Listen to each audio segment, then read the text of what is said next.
Terima kasih Anda masih bersama kami di iNews Sumut Inspiring and Informatif. Pemirsa, pembangunan di berbagai bidang terus mengalami kemajuan khususnya di Medan Utara, Kota Medan. Namun masih banyak yang perlu ditangani dengan serius, mulai dari pengelolaan infrastruktur hingga penanganan banjirop. Seperti apa tanggapan Wakil Ketua DPRD Kota Medan, Bahrum Syah? Berikut dialog selengkapnya bersama Dira Nasution.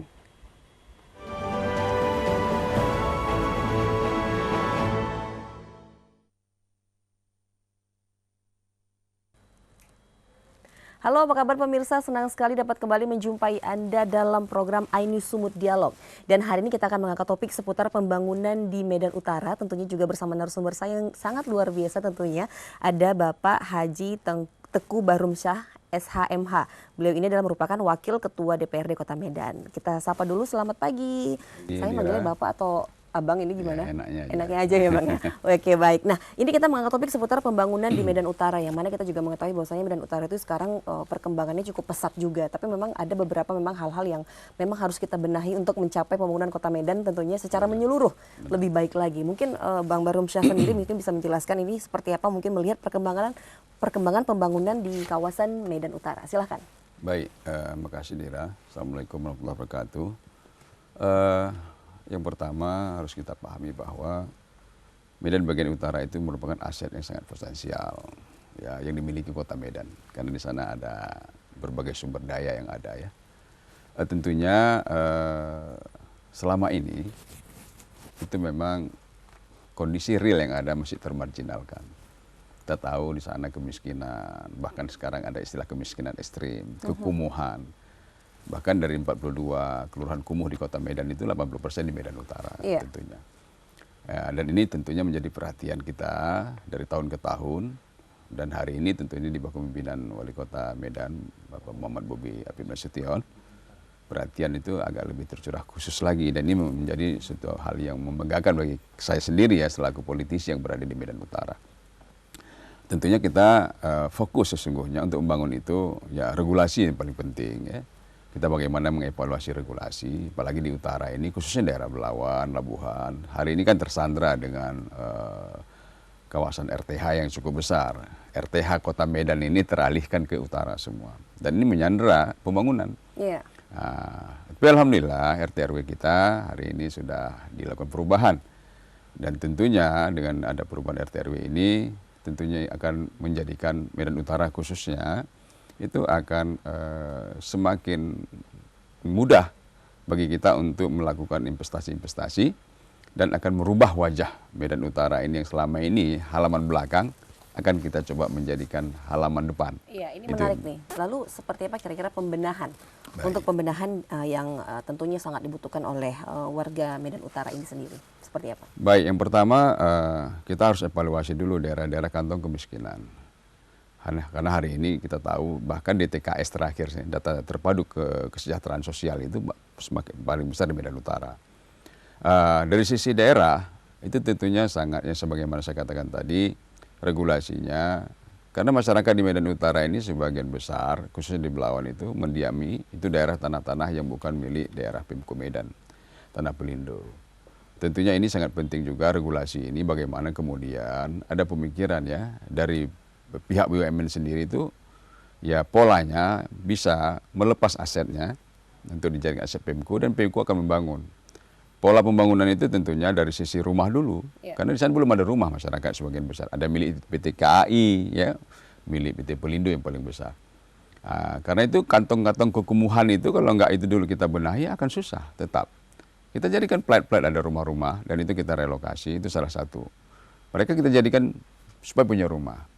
Karena hak masyarakat untuk mendapatkan perumahan itu diatur di dalam undang-undang juga, bahkan perda kita punya perda tentang penanggulangan kemiskinan, aturan sudah ada, tinggal implementasi.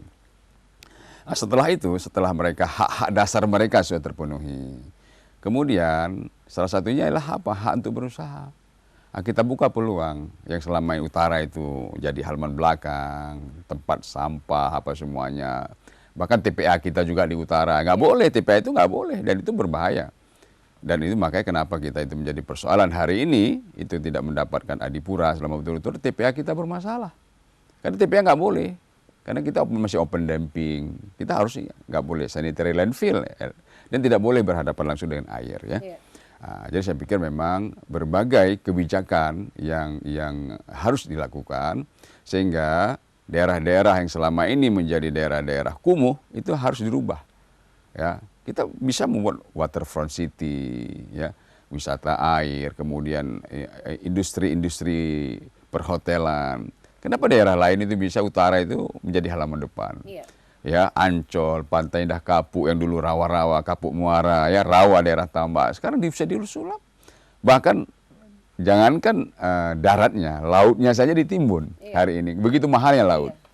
Nah, itu sebenarnya apa yang menjadi kesulitan mungkin di sana ya. Baik. Dan juga apa keluhan-keluhan dari masyarakat sekitar juga, khususnya untuk di Medan Utara ini sendiri terhadap kawasannya mereka. Baik. Seperti apa? Ya, saya pikir tidak hanya kami ya, dalam hal selalu setiap hari saya di utara dan tetap tinggal di utara. Keluhannya banyak, persoalannya mulai dari ekonomi, kesejahteraan sosial, bahkan hari ini kita lihat memang dengan daya inflasi yang tinggi, kemudian kenaikan BBM itu lebih memperparah lagi ya. Bahkan sekarang pemerintah itu memberikan stimulus, bantuan tunai yang hari ini kita tahu kepada seluruh masyarakat yang berdampak ekonomi tersebut. Di utara ini sekali lagi saya katakan memang harus kita memang kembali melakukan verifikasi dan validasi data masyarakatnya. Kemudian kantong-kantong kekumuhan itu harus kita minimalisir dengan berbagai upaya program-program pemberdayaan masyarakat. Jadi harus beda, harus ada terapi khusus. Ya, nggak boleh sama. Misalnya dana kelurahan hari ini nggak boleh dibagi sama dengan kelurahan yang lain di luar dari Medan Utara, karena utara itu daerahnya sangat-sangat betul-betul termarginalkan. Dia harus ada memang penanganan khusus. Penanganan khusus harus juga tidak hanya regulasi, tapi anggaran. Anggaran tidak boleh sama pembagiannya, misalnya kayak dana kelurahan. Dia harus sekian kali lebih besar. Karena sampai hari ini memang kawasan kumuh di Medan Utara itu belum ada yang keluar dari kekumuhan, masih tetap posisinya, gitu saya pikir. Nah, untuk kita mengetahui juga ya, untuk mayoritas dari warga dari Medan Utara ini sendiri adalah mereka petani ya, atau berlaut ya mereka ya? Sebagian besar daerah Belawan Labuhan itu tentunya nelayan. Nelayan. Kemudian itu di Marelan, di laut, dan ya? di Medan Deli itu lebih konsentrasi kepada buruh. Buruh. Nah, nanti apakah memang dengan perkembangan ini yang direncanakan oleh Pemko Medan ini akan menggeser mereka, atau memang justru mereka akan diberdayakan begitu, ini bagaimana? Oh, tetap ya, tetap mereka tetap menjadi seorang nelayan. Tapi hari ini kan mereka nelayan rumah tak ada gitu. Paling tidak mereka punya hak dasar mereka ya.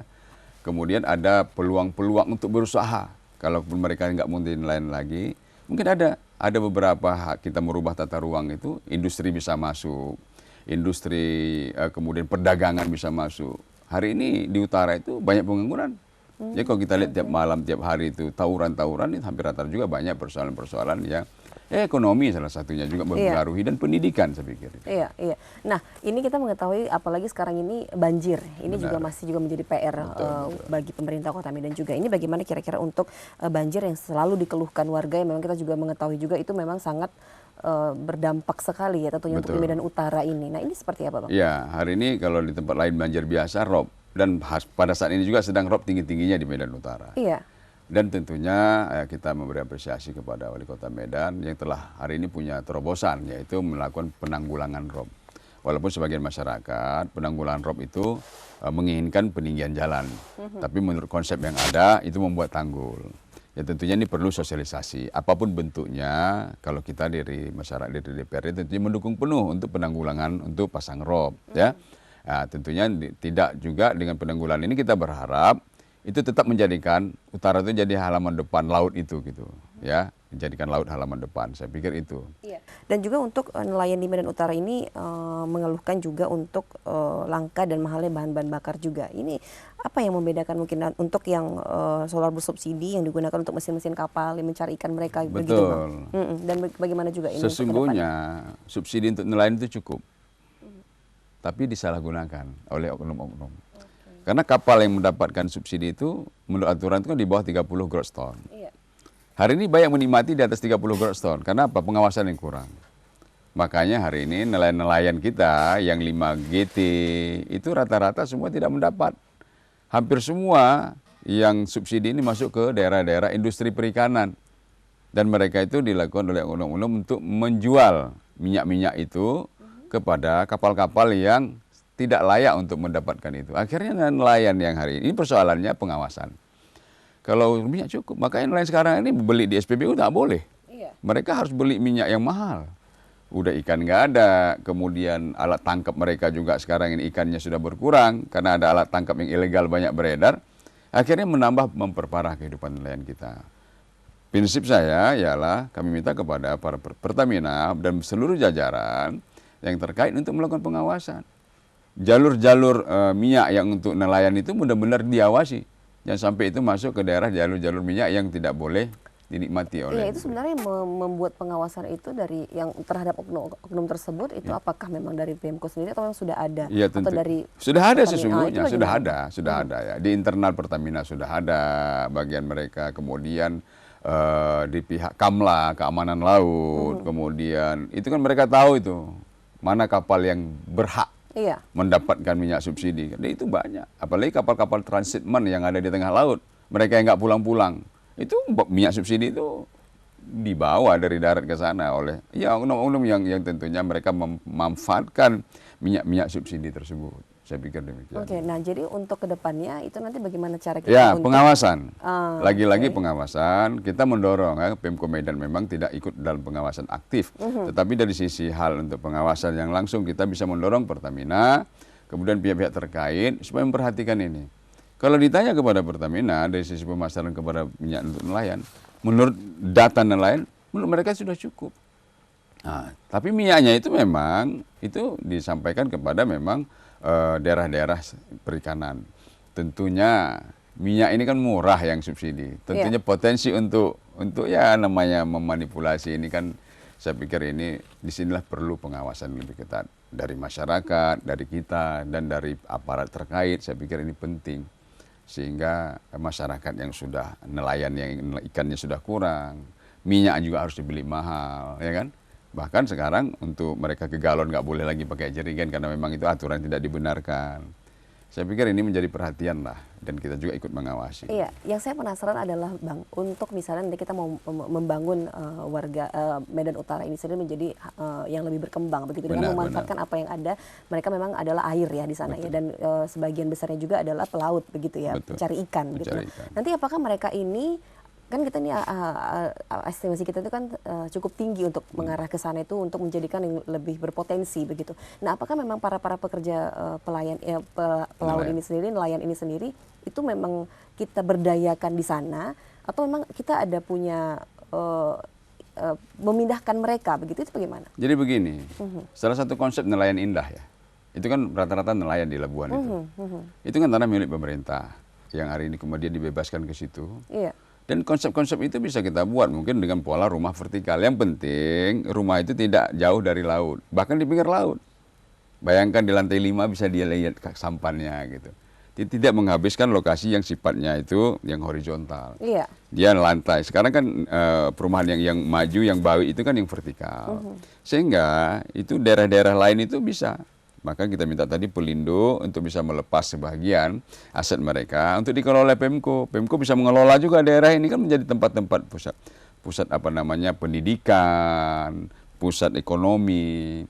Ya kepada nelayan yang ayahnya masih dia kerja ke laut, anak-anaknya ini kan bisa dia mensejahterakan anaknya dengan membuka Pemko aparat terkait membuka peluang-peluang untuk pekerjaan. Sehingga ketika ayahnya sudah nelayan, jangan sampai anaknya juga menjadi nelayan. Nah, saya pikir itu memang terobosannya. Bukan berarti kalau kita katakan relokasi memindahkan ini jauh, tidak. Tapi di situ. Apalagi Pak Wali sekarang ada konsep juga rumah panggung misalnya. Nah, dan itu juga saya pikir tinggal bagaimana merelokasi kepada suatu tempat. Sehingga tidak menjadi kumuh, menjadi indah. Saya pikir ini salah satu penting. Selain mungkin rumah panggung yang ditata lebih baik, dan itu menjadi tempat wisata. Ya hari ini banyak rumah panggung. Kemudian juga ada rumah flat dan itu rumah murah. Dan itu bukan rumah yang rumah rusunawa. Ini rumah murah, bahkan rumah subsidi. Kita kan banyak CSR dari utara itu, perusahaan-perusahaan besar itu. Kenapa tidak mereka ikut membantu membangun rumah itu? Nah, saya pikir itu. Oke, nah ini sudah di tahap perencanaanKah dan apakah memang ini sudah berjalan, dan kalau memang ini sudah berjalan begitu ya Bang, ini kira-kira untuk pengerjaannya sendiri sampai memang seperti yang hal yang direncanakan ini kira-kira membutuhkan waktu berapa lama sih? Iya, hari ini memang dari sisi regulasi kita sudah semakin baik ya dibandingkan yang lama. Sekarang ini tinggal proses perencanaan. Proses perencanaan. Ya kalau walaupun sekarang hari ini ya Pak Wali juga saya pikir sudah berkantor di sana kan. Saya pikir ini sebuah langkah yang tepat. Mudah-mudahan di perencanaan ini ada blueprintnya, dan ini apa yang kita gagas, apa yang menjadi cita-cita kita ini mudah-mudahan akan terwujud. Oke, Nah, amin. saya pikir Kita berharap demikian. begitu karena untuk perekonomian rakyat juga lebih meningkat. Benar, ya, Bang, ya. benar. Terima kasih Bang Bahrum untuk waktunya juga dan untuk penjelasannya juga sangat bermanfaat sekali. Dan Baik. tentunya pemirsa, sayang sekali waktu kita sudah di penghujung acara. Akhirnya seluruh kerabat kerja mengucapkan terima kasih atas perhatian Anda. Saya Dira Nasution, selamat pagi dan sampai jumpa. Terima kasih.